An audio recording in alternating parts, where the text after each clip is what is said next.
राजधानी दिल्ली के सुल्तानपुरी में भारतीय स्टेट बैंक के सुविधा केंद्र में सुविधा केंद्र संचालकों ने लाखों का घोटाला किया। सुविधा केंद्र संचालकों ने जनता से पैसा लेकर उनको फर्जी रसीद दे दी और उनके पैसा लेकर बैंक में उनके खातों में पैसा जमा नहीं करवाया। जब जनता को इस बात की भनक लगी तो वे बड़ी संख्या में सुविधा केंद्र के बाहर एकत्रित हो गए। उन्होंने सुविधा केंद्र में उपस्थित कर्मचारी से जानना चाहा कि क्या कारण है कि उनके द्वारा जमा कराई गई राशि उनके अकाउंट में क्यों नहीं आई। ग्राहकों ने जब पैसा जमा कराया था तो उनको फर्जी रसीद हाथ से बनाकर दे दी गई और कह दिया गया कि तुम्हारे खाते में कुछ समय के बाद पैसा आ जाएगा। लेकिन आपको बता दें, क्योंकि भी उन्होंने ये बोल दिया था कि सर्वर काम नहीं कर रहा है, लेकिन दुर्भाग्य की बात यह है कि उनके खाते में कभी पैसा गया ही नहीं। आज बड़ी संख्या में ग्राहक जिन्होंने पैसा जमा करवाया था वह सुविधा केंद्र के बाहर पहुंचे और जब उन्होंने अपना पैसा मांगा तो उनके साथ दुर्व्यवहार किया गया और कहा गया कि अब तुम्हारा पैसा कोर्ट में मिलेगा। ग्राहकों का कहना है कि बढ़ती भीड़ देखकर पुलिस भी वहां पहुंच गई। उन्होंने ग्राहकों की समस्या ना सुनकर सुविधा केंद्र चला रहे मालिक का साथ दिया।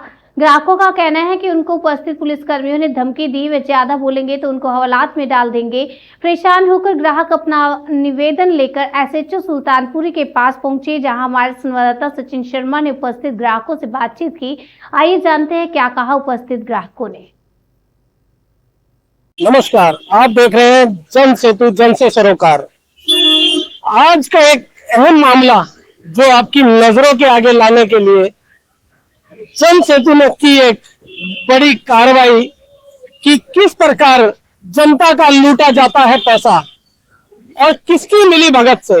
अगर बात करें एसबीआई बैंक, एसबीआई ग्राहक केंद्र के जरिए लोगों से लूटा जा रहा है हमें का पैसा, लोगों की मेहनत की कमाई, बुजुर्गों ने पेंशन जो बैंक में डालने के लिए होते हैं तैयार। लेकिन सुल्तानपुरी से एक मामला सामने आया जो कि जनता का पैसा उड़ाने में रहा माहिर, जिसका नाम बताया जा रहा है शमशेर खान और उसके साथी फरमान। वे दोनों व्यक्ति जनता का पैसा जनता के अकाउंट में डालने की बजाय अपनी जेबों में भरते थे। क्या इस मामले की खबर एसबीआई बैंक को जो बिल्कुल सामने है उसको नहीं थी? क्या इस मामले की खबर जो यहाँ का पुलिस प्रशासन सुल्तानपुरी थाने को नहीं थी? क्या इस मामले की खबर इस बीट अफसर को नहीं थी जो उस बीट पे कार्यरत था? उस बीट वाले की मिली भगत से उठा सारा मामला कि किस प्रकार शमशेर सिंह उर्फ फरमान दो व्यक्ति एक ही जगह पर बैठ करके कैसे जनता से धोखाधड़ी का मामला करते थे। क्या है पूरा मामला, जानेंगे उस जनता से कि किस प्रकार उनके साथ धोखाधड़ी की जा रही है। जी, क्या है पूरा मामला, बताएंगे क्यों खड़े हैं आप? सर, मेरी बहन है नाजिया नाम है उसका, वो अकाउंट से पैसे निकलवाने गई थी 7 मई को।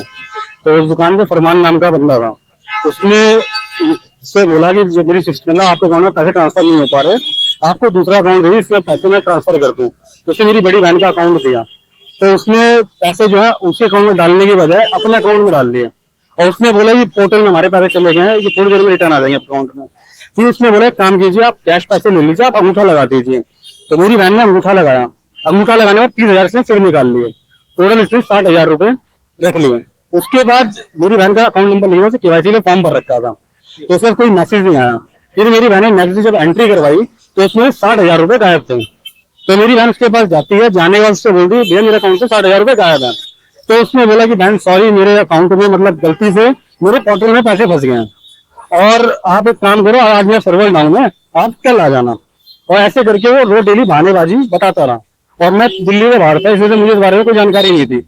जब मैं आया, आने वाले बहन को लेकर वहां गया तो वहां पूरा हंगामा हुआ पड़ा था कि इसने इतना घपला कर दिया।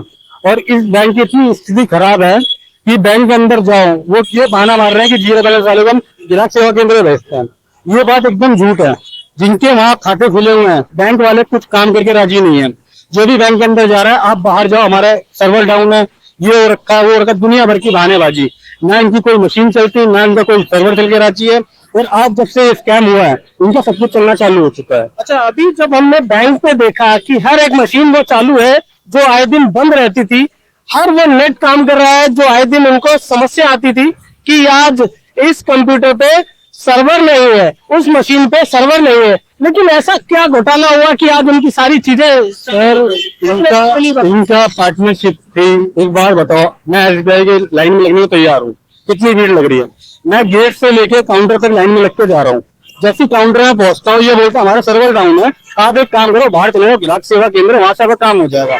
तो जाहिर सी बात है सर, वो अपना कमीशन इनसे दे रहे होंगे, ठीक है, बिना कमीशन में कोई इतना वो नहीं है कि बाहर आपको भेजेगा। कितनी पुरानी दुकान थी जो सर ये तो काफी जब हम लोग छोड़ गए तब से हम लोग देख रहे हैं कि ग्राहक सेवा केंद्र इस टाइम स्टार्टिंग हुई थी, उस टाइम 9-10 खोलते थे, ये पढ़ते थे, तब उस टाइम से आई थिंक ये सिंसियर, तो उस टाइम से जो है ये कांड चल रहा है।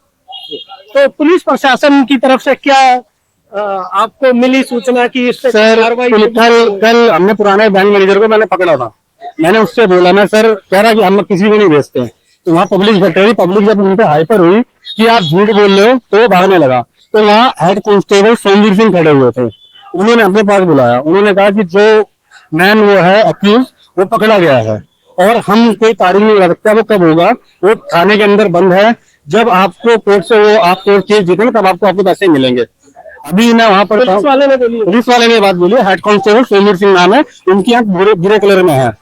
हाँ जी, उस सोमवीर ने क्या कि आपको पैसा वो दिलाएंगे? सर उन्होंने ये बोला पैसे दिलाएंगे, उन्होंने नहीं बोला, उन्होंने ये बात बोली कि हमने फरमान को पकड़ लिया है और हमारी कस्टडी के अंदर है और कोर्ट में केस जाएगा, जब केस आप जीतेंगे उसके बाद आपको पैसे मिलेंगे। ये वो बीट अफसर बताता है, सुनिए, वो बीट अफसर जो पूरी जानकारी रखता है कि घोटाला होने के बाद सोमवीर नाम बताया जा रहा है उस बीट अफसर का, सुल्तानपुरी थाने में बी ब्लॉक की बीट है उसकी, और वो पूरा का पूरा संज्ञान है उसको कि वो थाने में अगर मामला आता है उसके बाद कोर्ट में जाएगा और जनता को आश्वासन देने वाला वो बीट अफसर कहीं ना कहीं लिप्त है इस मामले के अंदर, कहीं ना कहीं वो उस शमशेर सिंह से या फरमान से मिला हुआ है कि लोगों को आश्वासन देने पर, जबकि ये कार्य SHO साहब DCP साहब का है, वो बीट अफसर ये कह रहा है कि आपको पैसा मिलेगा वो हम दिलाएंगे। उस बीट अफसर का क्या रोल है जानेंगे सुल्तानपुरी SHO साहब से कि बीट अफसर अपनी तरफ से इस तरीके के आश्वासन दे सकते हैं क्या, वो जनता का पैसा वापस दिला सकते हैं क्या? वो सोमवीर नाम बताया आपने? सोमवीर नाम था। और क्या बोला उसने? सर उन्होंने यही बात बोली, जब हमने मैनेजर को पकड़ा, मैनेजर भागने लगा तो वो साइड में दुकान में बैठा हुआ था, मोबाइल की दुकान के सामने, वहाँ बैठे हुए खड़े हुए, उन्होंने आवाज मार के मुझे बुलाया कि आप यहाँ आओ। मैं गया, पब्लिक सारी थी, गुस्से में थी कि सर सबका पैसा है, किसी की लड़की की 3 महीने बाद शादी है, उन्होंने अपना ऑटो बेच के पैसे जमा किए हैं, सब भाई गुस्से में थे। तो उन्होंने ये बोला कि सर हमने पकड़ लिया है, कोर्ट में केस जाएगा, जब आप केस जीतोगे उसके बाद आपको पैसे मिलेंगे। पुलिस वाले ने ये बात बोली है। तो हमने पूछा सर कब तक ये पैसे मिलेंगे, क्या उसका हमने कोर्ट जज तक नहीं रखता कि कब पैसे मिलेंगे, मगर आप जीतोगे तो आपको पैसे मिलेंगे। वो आंटी आ रही है, उनकी लड़की की शादी जिन्होंने ऑटो बेची हुआ उस टाइम ये मौजूद थी वहाँ पर जब पुलिस वाले ने ये बात बोली। तो पुलिस जी 11,300 हमारे। आप कैसे जमा करते थे पैसे? जमा नहीं करते, पेंशन है बेटा मेरी को। अच्छा, आपकी पेंशन है जो आप तक नहीं पहुंची? हाँ। सरकार आपको पेंशन देती है, वो भी खा गए वो लोग। हाँ वही निकाले थे, 10,000 निकाले थे तो वो पैसे दिए नहीं, पर्ची दे दी मेरे को। कौन सी वो पर्ची है, दिखाएंगे? पर्ची तो वहाँ जमा करे आए ऊपर, किसने जमा की पर्ची? आने वाले किस अफसर, किस पुलिस वाले ने जमा की हाँ। पर्ची? ऊपर जमा। उस पर्ची के जमा करने के बावजूद कोई रिटर्न में आपको दिया है कुछ? नहीं, कुछ ना दिया। तो क्या कह सकते हैं कि वो पर्ची आप तक वापस पहुंचेगी या उसके पैसे आप तक पहुंचेंगे? अब वो कहेगा पैसे मिल जाएंगे। क्या नाम है उस पुलिस वाले का? पता नहीं है। एक और मामला जी, ये हाँ जी बताइए। अरे वो तो कागज तो मेरी छोरी लेके आ रही है जी। ये मेरा नाम जीनत है, मेरी लड़कियों के नाम में जन्नत मुस्कान है, उनके बैंक में 1-1 लाख रुपए हमने डाला था और फरमान ने कल हमने लिख के भी दिया था कि इनके 2 लाख का हमने घपला करा है, लेकिन पुलिस वाले कोई सुनवाई नहीं कर रहे, ना बैंक वाले कोई सुनवाई कर रहे। अब ये बताओ हमें पैसा ये मिलेगा क्या नहीं मिलेगा? उसकी लिखा हुआ हमारे पास में है, पर ये इनकी भगत है कि ये बैंक वाले भी मिले हुए और पुलिस वाले भी मिले हुए हैं। अब ये बताइए कि हमारे पास में सबूत है, अब सबूत से क्या हमें मिल जाएंगे? हमारी कॉपी भी उसके पास जमा है। किसके पास? फरमान के पास। फरमान ने हमारी कॉपी भी जमा कर ली और हमसे ये कह रहे थे कि मिल जाएंगे मिल जाएंगे मिल जाएंगे। हमने जब ये कहा कि नहीं मिल रहे तो हमारे पैसे दे दो। हाँ, फरमान ने तो लिख के दिया है। लेकिन उन पुलिस वालों के पास क्या अथॉरिटी है कि वो पर्ची जमा करे? वो पर्ची के बदले में कोई रिटर्न उन्होंने लेटर दिया? ये कैमरामैन को बोलूंगा एक बार दिखाए किस तरीके से ट्रांजेक्शन हुई है। इसको ये ट्रांजेक्शन हुई है, ये उसने फिंगर लगा के निकाले हैं और ये लिखा है मिस्टर फरमान। 30-30 हजार रुपए की 2 ट्रांजेक्शन है। 85 हजार रुपए मेरी बहन के अकाउंट में थे। 30-30 की 2 ट्रांजेक्शन में 25,665 रुपए निकले। वो अभी भी इतना बुरा हाल है इनका कि अभी मैं स्टेटमेंट निकलवाने जब मैं गया हूँ ना, तो उन्होंने बोला कि 1 नंबर है उस पे जाओ, फॉर्म भरो।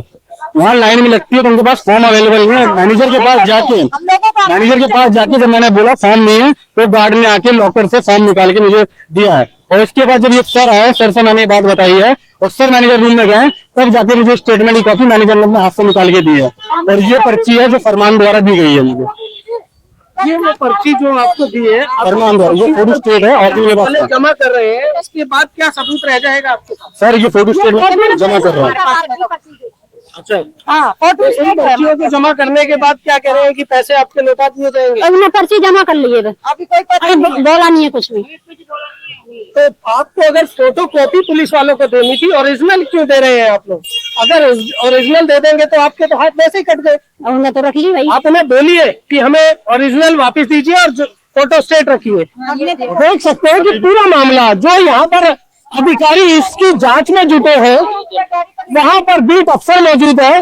वो 2 व्यक्ति जो पकड़े गए हैं उन्हें आराम से बिठाया गया है बेड के ऊपर, और जो जनता जा रही है उसको बाहर घंटे खड़े रहना पड़ रहा है।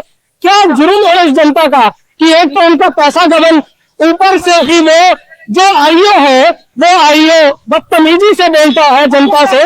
क्योंकि तो तुम जाओ बाहर खाओ, मतलब यहाँ उसमें बैंक में मत खाओ।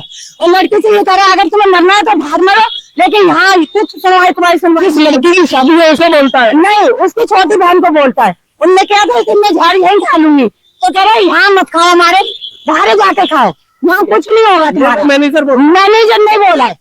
और जब ये कह रहा था कल कि तुम लिखवा के लाओ तो तुम्हारे पैसे देंगे, कल फरमान में लिख दिए। आज मैनेजर भी झूठ बोल रहा है कि नहीं ये फरमान का लिखा हुआ नहीं है। सर अभी मैं थोड़ी देर पहले गया हूँ, अभी मैनेजर ने ये बात बोली है कि पैसे आपको मिलेंगे। पैसे फरमान नहीं देगा, आपको पैसे देगा शमशेर, और फरमान से वो पैसे लेगा। तो मैं उनसे बात पूछी वो कब तक देगा? मेरा वो चीज हम आपको नहीं जवाब दे सकते कब तक देगा, मगर शमशेर आपको पैसे देगा। तो सर मैं पूछना ये चाह रहा हूँ अपनी दिल्ली पुलिस से, बैंक वालों से, जब आपको पता है कि आपके पीछे इतना बड़ा घपला हो रहा है, क्या बैंक को नॉलेज नहीं है कि ऐसी ट्रांजेक्शन हो रही है? तो कंटिन्यू जाहिर सी बात है मेरे बहन के अकाउंट से किए, इनके अकाउंट से किए, तो इतनी ट्रांजेक्शन किस पर्पज से उसके अकाउंट के कराई? वो ट्रांजेक्शन कर रहा है एक भी नाम अकाउंट में। तो सर ये चीज बैंक वालों को देखनी चाहिए। जब आपने किसी को अपना पिन दे रखा है, कोड दे रखा है, तो उस चीज की जिम्मेदार है बैंक। कौन जिम्मेदार है? बैंक जिम्मेदार है ना। लेकिन अगर आप ऊपर जाते हैं जो आईओ साहब बैठे हैं वो किस प्रकार बिहेव कर रहे हैं आप लोग? सर अभी मैं आईओ के पास जा रहा हूँ, मुश्किल में 5 मिनट, एप्लीकेशन मेरी बहन वहाँ लिखवा रही है, मैं भी आईओ के पास जा रहा हूँ, मैं उनको एप्लीकेशन सबमिट करूंगा। करने जैसा बिहेवियर होगा मैं आपको आगे बताता हूँ, क्योंकि अगर मेरे से बदतमीजी करें, मैं देखो मैं किसी डरता हूँ। जब मैं गलत हूँ तो मैं सबसे डरूंगा, जब मैं गलत नहीं मैं किसी नहीं डरता। वो भी सही नहीं बोल रहे। ठीक है सर, क्योंकि मेरा इंक्वायरी के दौरान अगर एक आईओ वहां पर बिठाया जाता है, लेकिन वहां पर बीट अफसर का क्या काम? उसी की रखवाली में बैठा वो बीट अफसर, सोमवीर नाम बताया जा रहा है जिसका, जो कि मारने की भी इनको धमकी देता है कि आप यहाँ पर इस प्रकार के बातें ना करें, नहीं तो आपको उठा के बंद कर देगा। अगर हम लोग वहां पर गए थे, मीडिया पर्सन वहां गई, आम आदमी बन करके, और हमारे साथ भी बदतमीजी की गई, वो आईओ बैठा जो उसे बोलने की तमीज नहीं, और वो हवलदार जो कि बीट अफसर है उस एरिया का, वो कहता है कि आपको हवा लाख में डाल दिया जाएगा। हवा लाख में डालने के लिए ये जनता है इनको डालते हैं, लेकिन आरोपी को एसी में बिठाया जाता है क्योंकि घूस खाई जाती है।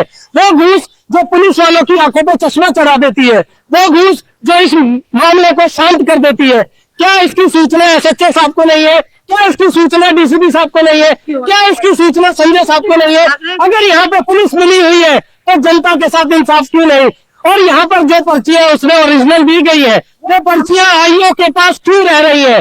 वो पर्चियों का क्या करेंगे? अगर आपको कोई पर्ची लेनी है तो उसकी फोटो कॉपी लीजिए, ना कि ओरिजिनल लीजिए, क्योंकि ओरिजिनल इसलिए लिए जा रही है कि इस मामले को दबाया जा सके। पुलिस वाले मिली भगत से अगर इस मामले को दबाने की कोशिश करेंगे, लेकिन मीडिया इस मामले को उठाएगी और इन आरोपियों को जेल भी जाएगी।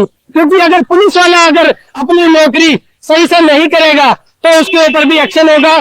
हम संजय साहब से, संजय अरोड़ा जी से दरख्वास्त करना चाहेंगे, सुल्तानपुरी के अंदर जितने भी बीट अफसर हैं उन पर नजर बनाई जाए और कि अपने एरिया के अंदर जो स्कैम हो रहे हैं, जो नशे बिक रहे हैं, उन पे कोई भी किसी प्रकार की कमर नहीं कसी जा रही। अगर उनकी वीडियो चाहिए तो जन सेतु चैनल देगा। अगर आपको ऑनलाइन देखनी है तो उसके लिंक भेजेंगे, लेकिन फिर भी कहीं ना कहीं कार्रवाई नहीं, कहीं ना कहीं सवालिया निशान उठाता है ये सुल्तानपुरी थाना। यहाँ पर बैठे जो प्रशासन में SHO साहब, क्या उनके कानों में रीढ़ है? क्या उनकी आंखों पर चश्मा है? किस चीज का? अगर घूस का चश्मा है तो उतारो SHO साहब, यहाँ पर जनता की पुकार सुनो। बीट अफसरों पे जो चश्मा चढ़ा है घूस का, उसे उतरवाओ, क्योंकि जगह जगह गरीब आदमी से पैसा मांगने में माहिर है पुलिस।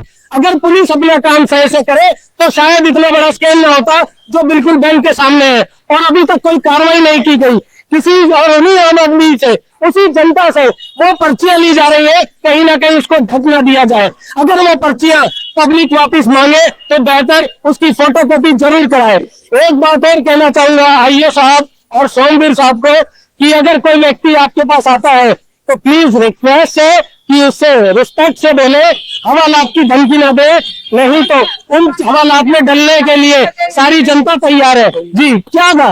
देखो, हम लोग गए थे पुलिस में, पुलिस वाले ये कह रहे कि अगर हो सके तो, क्या नाम था उसका, सोमवीर ये कह रहा था अगर ले सको तुम्हें हिम्मत है तो जाके कोर्ट में लेना, तुम्हारे पैसे कोर्ट ही दिलाएगी, हम लोग नहीं दिलाएंगे। पुलिस वाले की इतनी बातें हाँ, मिला हुआ है, वो पुलिस वाला मिला हुआ है, जब भी वो कह रहा है कोर्ट से लेगा, मेरे से नहीं। और 3-4 दिन और भी थे, उनसे भी यही कह रहा था कि कोर्ट से लेना, ना तुम्हारा कुछ नहीं हो। जी दे दी आपकी पर्ची। देखा मीडिया का असर, मीडिया का ये असर होता है कि अगर आपके साथ नाइंसाफी हो रही है उसको इंसाफ दिलाने के लिए सबसे पहले मीडिया आगे आएगी। और ये हमारे जनसेतु चैनल का जो आपने अभी बिल्कुल प्रत्यक्ष में प्रमाण है वो देखा है, ये पर्ची आपको वापस मिल गई है और फोटोकॉपी उन्होंने जमा करी है। क्योंकि अच्छा नहीं जमा करी जी, कहीं ना कहीं इन चीजों का भी उन्हें डर है कि वो पर्चियां जमा करके कहीं खत्म ना कर दे। इस चीज पे नजर बनाए रखे। जन सेतु जन से सरोकार, कैमरामैन विपुल चौहान के साथ सचिन शर्मा।